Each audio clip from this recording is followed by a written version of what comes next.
Uh-huh. Yeah. Duro, you gotta let it bump.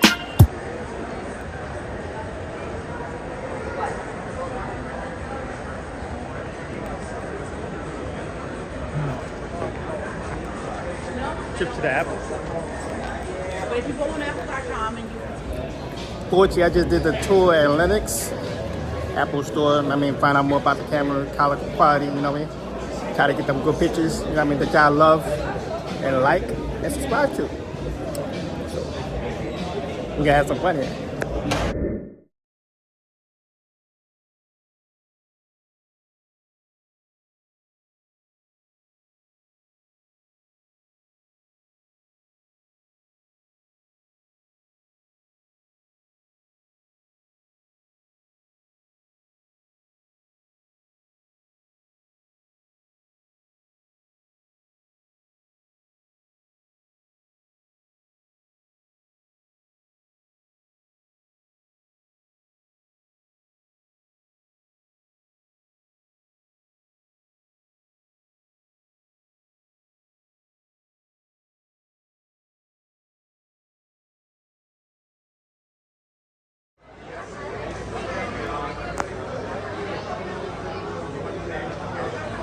Wow, first of green. I see 1, 2, 3, 4 layers of this one.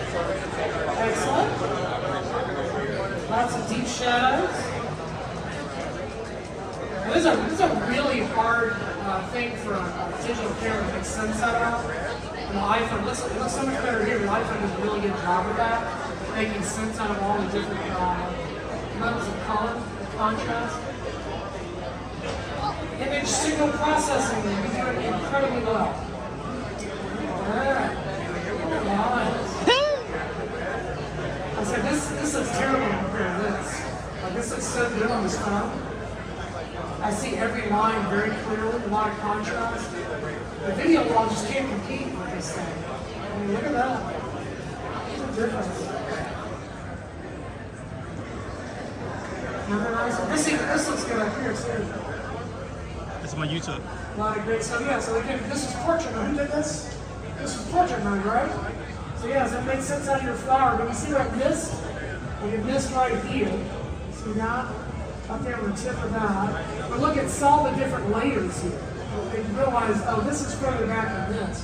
So it blurs. Maybe that's good for the B. Excellent. A wonderful shot. So this is selfie cam. So I'm guessing this is a selfie cam, right? Selfie camera? This is, yeah, from earlier today. Yeah, selfie camera. And this is 14 Pro Max, right? Hey man, he's getting my phone.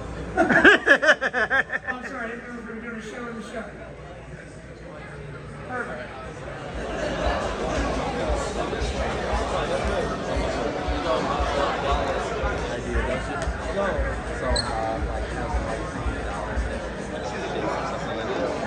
So like, I mean, there's no 20. So, you know, I'll do that. A lot of people here.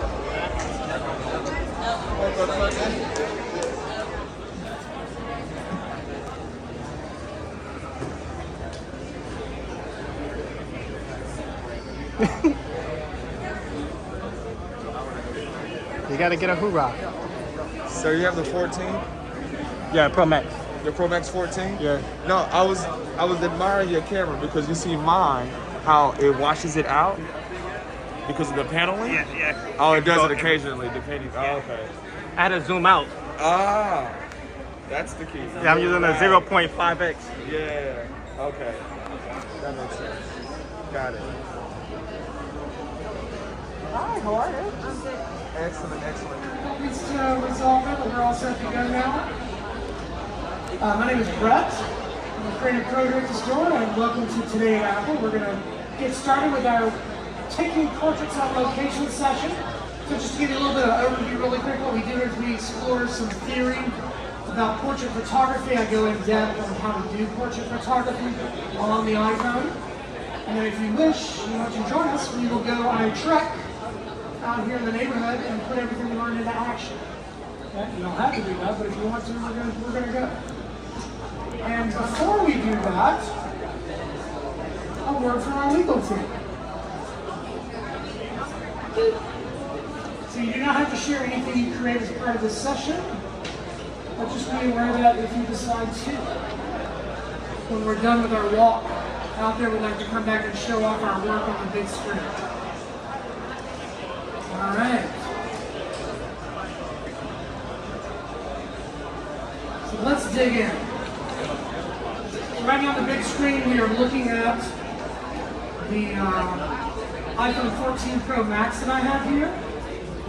And we're going to go over portrait mode. So everybody know how to take advantage of portrait mode if you want to. You do not have to use portrait mode on the iPhone to take a portrait photo. It is not required. But it is a very cool thing. I'll load this guy up real quick. Alright. So, when we're talking about photography, we're talking about the camera app right here. Now, the only camera app that's available for the iPhone is actually some really good ones in the App Store, which you might consider looking at sometimes, but this is our buddy for this session, so we're going to tap on camera, I'm going to go in. Alright, so we're talking about portrait mode, we're talking about a different program in the camera app. Just a little tip for you, we all usually start off here on photo. Everything to the right is some kind of a still shot program, everything to the left is some kind of video program. I'm going to go to the right, tap on portrait, and now we're in portrait mode. The portrait mode actually just like the regular photo mode.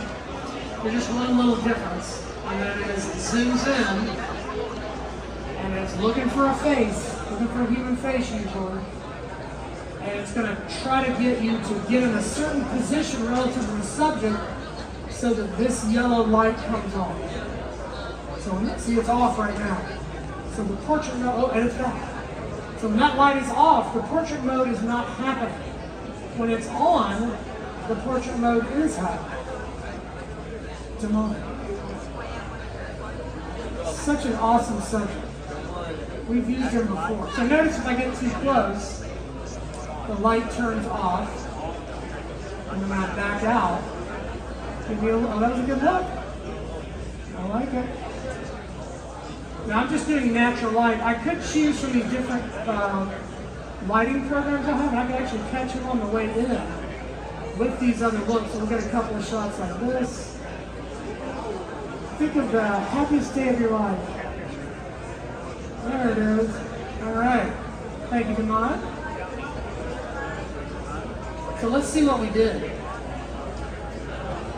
So these are the pictures that I grabbed. And this is some last minute slap shot taking pictures. We didn't plan that at all, I just snuck up on it. And I just started hitting that white button once I saw the yellow light was on. Pretty darn good. This is something that the iPhone excels at. It's casual, quick photography. So all of these portrait photos, you see I use a couple of different lighting modes here, but they're not real. I'm going to go to edit just so you can see, and I can change these modes anytime I want. The key is that you capture it with that yellow portrait light lit up. If you capture it with that yellow portrait light lit up, then you'll have all this power at your disposal. Okay? It doesn't matter which one we use, but we get that fuzzy background in there that we associate with really nice cameras. It's called a depth of field. All that fuzzy area in the back. Funny thing is that's not even real. It's fake. Let me show you how fake it is. I'm going to go to edit on this one. I'm in the edit for the lighting modes right now because of that yellow hexagonal button right there. The one to the right of it, that f-stop button, the f4.5. I'm going to tap on that. That's my depth controller. And I've got a dial for that. So I can actually dial that blur in and out as I want to. So I go one way, it gets sharper, and the other way, it gets even blurrier.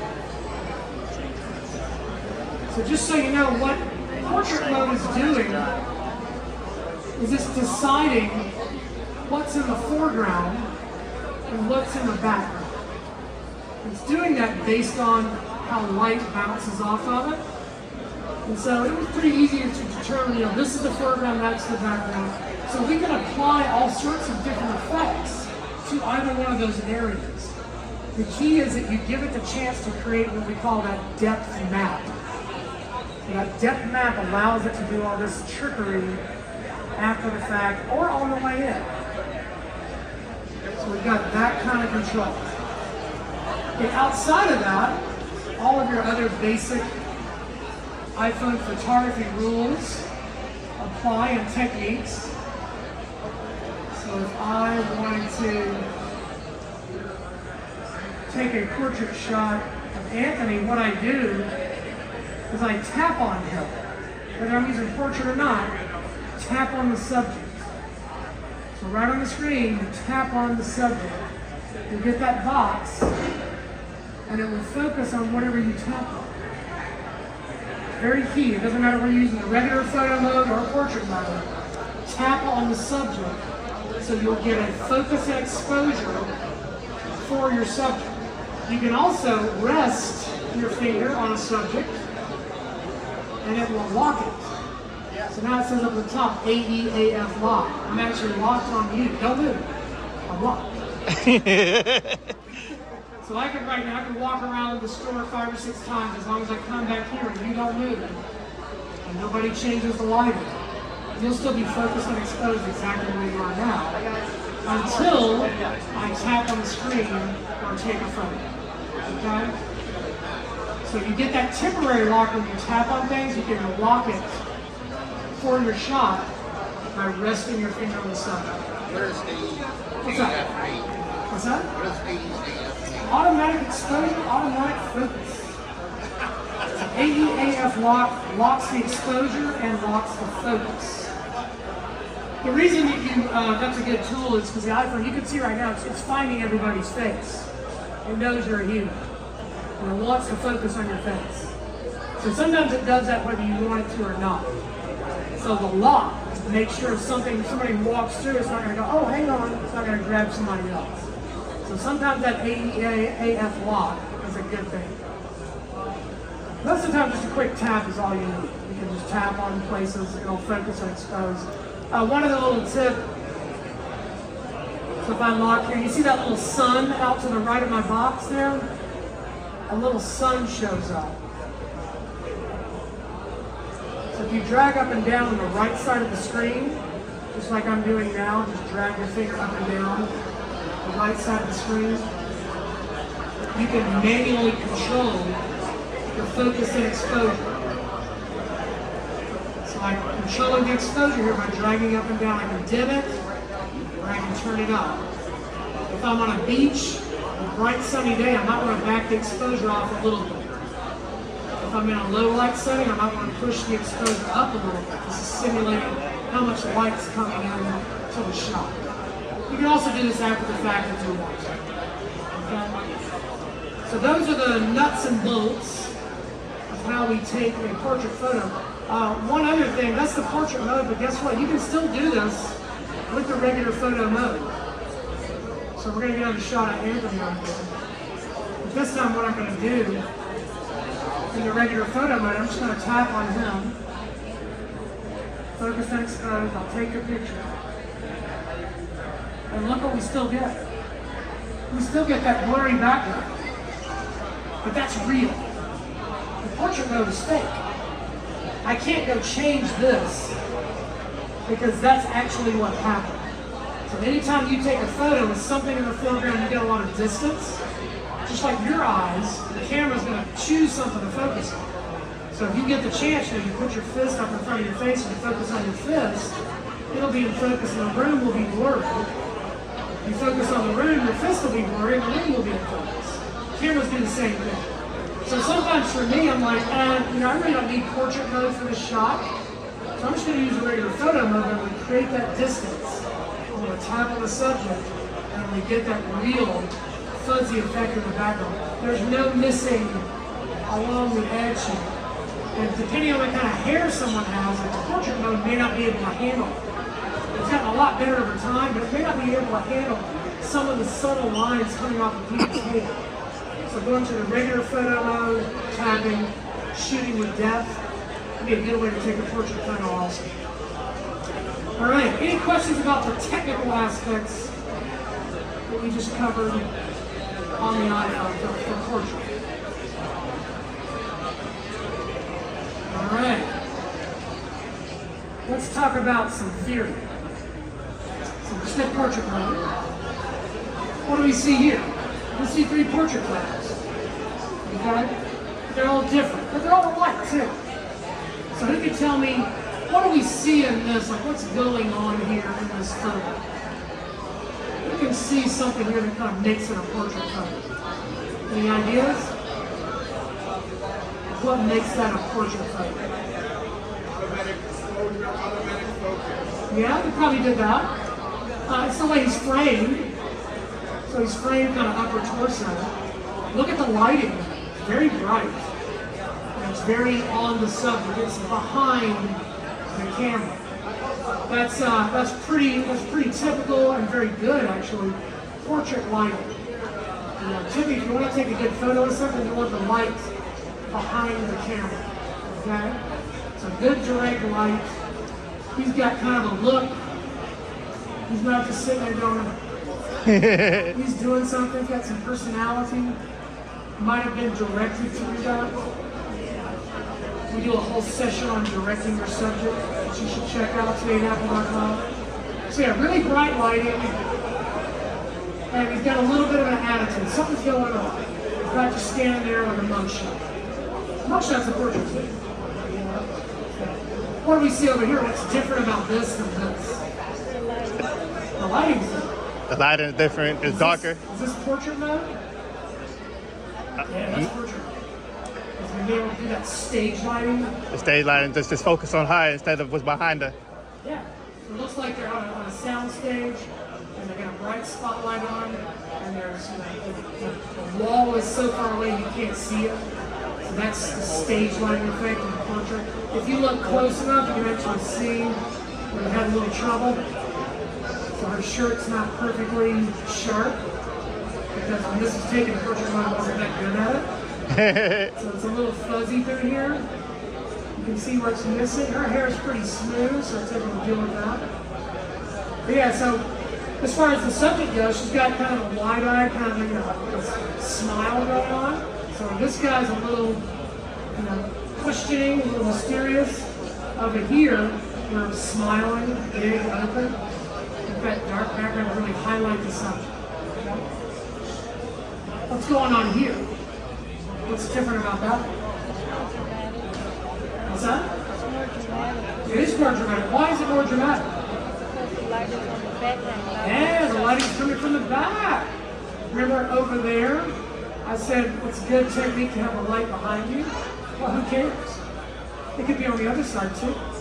There are no rules. This is a perfectly legitimate way to shoot a portrait photo. Light the subject from behind. So the light here is that way. And it's creating a lot of shadows. So that creates a lot of mystery. I might not be able to pick this guy out if I was looking at him in a crowd. There may not be enough information for me to do that. And that creates a lot of mystery. One thing I found in photography is one of the best way to pull someone into the picture is to make them think. Give them something to think about. Like there's a story going on here that I see. And right here, not as much of a story, but it really just stands out. And right here, this is like filled with mystery. Of these 3 photos, I would probably look at that one longer than the other 2.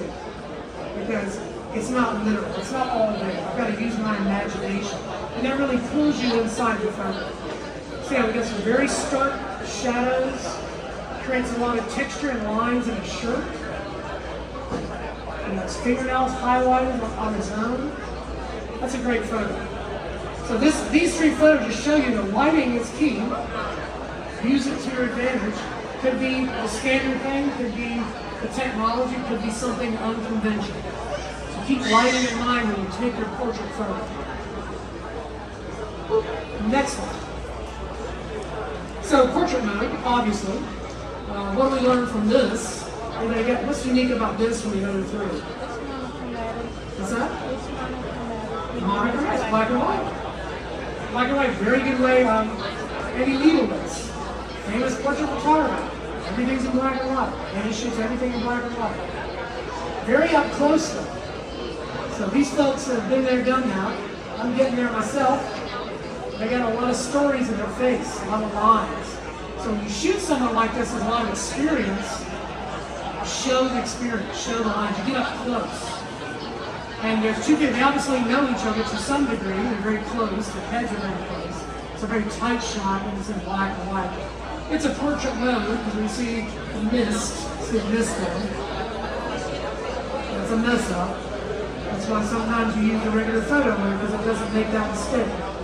But this is so convenient to get this effect from portrait mode, you don't have to do all the work to make it happen, you just manufacture it. And they're obviously directed. They probably, unless they're Siamese twins, they probably don't walk around like this all the time. So they're like, you know, photographers said, hey, you guys get together, put your heads real close together. So that's a key with portrait photography. Sometimes you need to direct it, sometimes you need to capture it when it happens. So this is obviously directed. We have another section where the photographer that was part of making the session has a quote. He says, some photos are taken, some are made. So this is made. This didn't happen. This was directed. So a lot of information, a lot of ideas about how we can take a portrait photo. Black and white, they're very stark. Different lighting. Let's take a look at this. Haven't seen that yet. Talk about lighting the subject from behind. So another one, this is no accident. So the photographer is using the setting to create the composition. So really the background is the star of this photo. This is really just something blocking the background. Man, it's real hard to get that light in. Music happens in the empty spaces between the notes. That's where the music really happens. This reminds me of that. So this void on this background really is very stark. Creates a story. Almost makes it look like he's wearing a hat. A little bit of reflection on his face, but it's pretty much a stark shadow. So yeah, who says that the lighting has to be conventional in any way?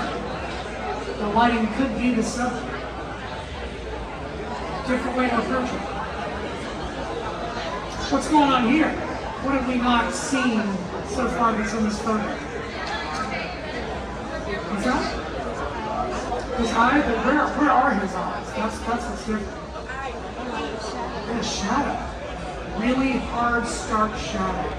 So very, very bright light coming up here from the top right. So bright that it's revealing all the texture in the coat. This brass button is really lit up and very stark. It almost looks like he's wearing a mask. With the shadow that the brim of the hat is making. So this is excellent composition. The background is, is highlighting the subject, but not too much. Got a little variety going on. Looks like this might have been outdoors, close to a wall somewhere with really bright sunlight. And I don't think that shadow across his eyes is an accident. I think he probably said, turn it down a little bit more, okay, right there, don't move. That's what I would have done. So yeah, using dark, hard shadows like that, but very bright light to reveal all the texture in his face, texture in his coat. These are techniques you can use on our wall. We've got some good bright light out there, so we can definitely do some harsh shadows if you want. All right, backgrounds. We touched on this a second ago with the neon sign. But backgrounds are important too. That's not an accident. Unless he works in a beach ball factory. So where do you see that many beach balls together? This was obviously arranged. Somebody had to blow all those up. A really stark way to create a portrait. The star is the background, the beach balls. It's like you're doing a beach ball angel. Like so. But yeah, you can go look for where and find a background that's really the star of the show. Place your portrait subject in it if you want to. manufacturers. We're sitting up high on something, so be careful when you do this kind of thing. Yeah, the background can be the star. And what's happened here? What had to be done ahead of time here? Anybody got any ideas? What's that? Well, when was the last time you saw a wallpaper like that? And if you have it in your bathroom, I apologize. But I was shopping for houses about 4 years ago. I saw a lot of this. So my wife and walking just got it out. But yeah, somebody color coordinated. So this and this, they work together. This works with it too. So this shot was color coordinated. So I don't know if the photographer may have seen the background and goes, oh, we gotta find a sweater or a shirt to go with this. And some earrings too. Or if she had that on, we gotta go find a background that works with your shirt. And then we got some really dramatic kind of 40s film noir shadow going across her face. Really nice technique. But yeah, so this is all color coordinated together. So as you're creating your portrait photos, you might think about that. What is the background doing? What is my subject doing? Color-wise, how can I make those work together? What scenario can I put together so that they look good? Like we did this on purpose.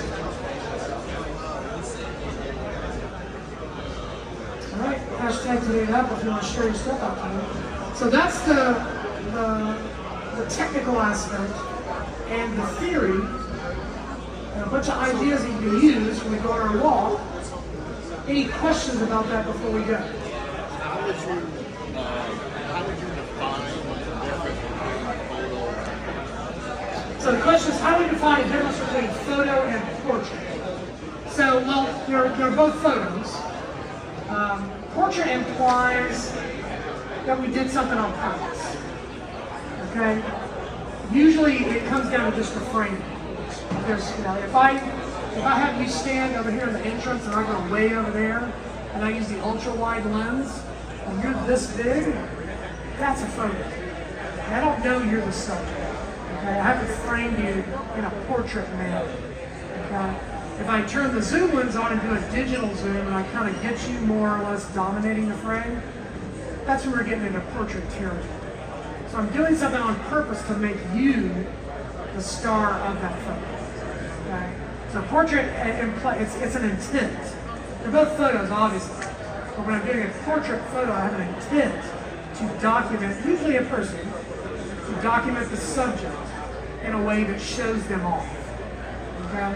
And then we've got all sorts of tools to play with that going in and going out if we want to. But yeah, it's how you frame it. That's what's going to kind of break it from being a portrait and just a shot photo. And how would you define the difference between the modes? The portrait and the regular photo mode. So the question is, how do we define the difference in the two modes, photo and portrait? Well, one's a big fat lie, and that's portrait mode, not real. One is real. Photo is about as real as it's going to get. Portrait is a trick. It's a trick. It means I don't have to go up into my closet in my bedroom, dig that backpack out, open it up, take a Canon T4i out, go, oh, the battery's not charged, put it in the charger, 4 hours later come back, take it out, stick it in the camera, and go take my pictures.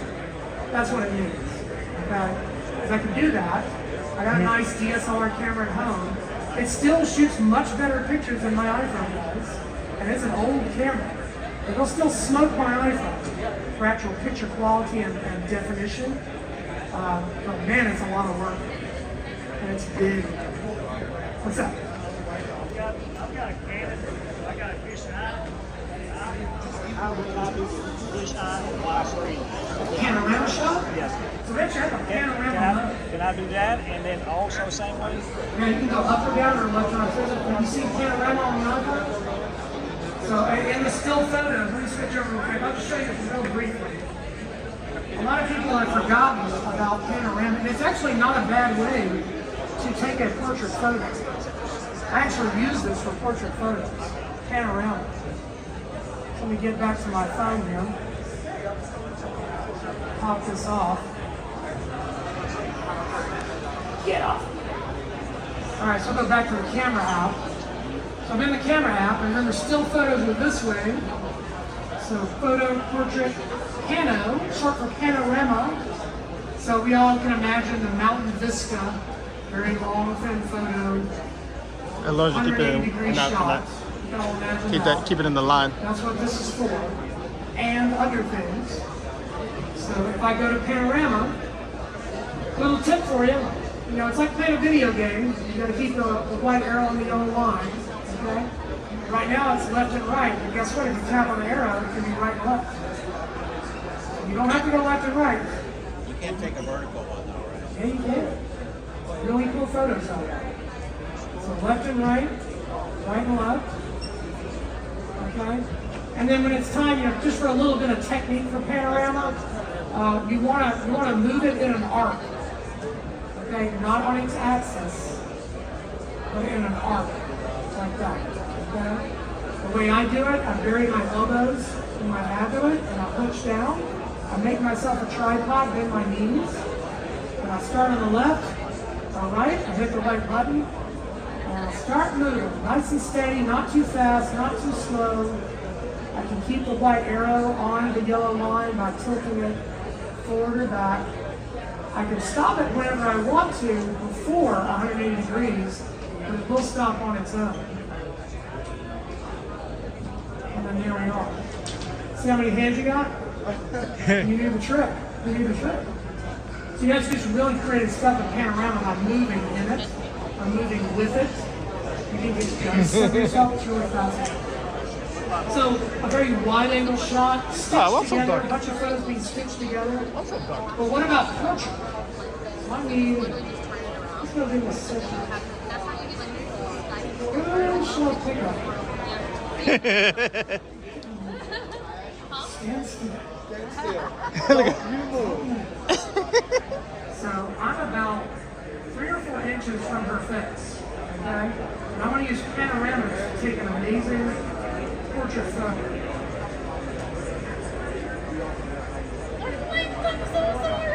Oh, you saw it too.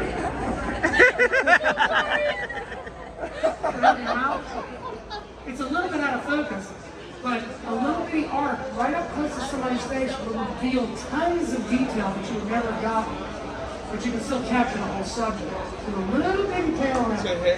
It's actually a great way to take a portrait photo. You got this eye in focus, but that one's not. I'm sorry. Oh, you're I had one job. You're you know? fine. You didn't faint and fall in the floor, so we're good. And I'll delete that out of respect for you. So yeah, so panorama, I'm glad you brought that up. It actually be a really good way to take a portrait photo. So don't be afraid to put that into action. Any other questions? What's up? So the LiDAR and the ability for it to detect the depth, is that different on the front and the back and all 3 cameras, all 4 cameras, are they the same? How does the You think you don't have 2 cameras on the selfie side, but you actually do. It takes more than 1 camera to do a portrait. And you actually have another camera on the selfie side. It's a dot matrix. Okay, yeah, true depth. So it's split it up, it uses that to help determine depth. Right. So you got it on both sides. The back is obviously more capable, especially in lower light. You know, so you always want to opt for the rearward camera when you're doing serious photography. And the selfie side, even on the 14, is considerably better than it has been. It's still a step down from what we got. So the portrait would use the LiDAR feature? I can't. So it depends on the lighting sometimes. Primarily it goes to the zoom and then uses the wide to determine how far away everything is. It has the option to do that. Typically it goes for that in low light. In low light it will use the LiDAR to help determine where everything is and create the best focus possible. Anybody else? Alright, cool. Who wants to go on the walk? Sweet. Alright, I gotta change shirts. They won't let me walk around like this outside. And so I need just a minute to reconfigure my attire.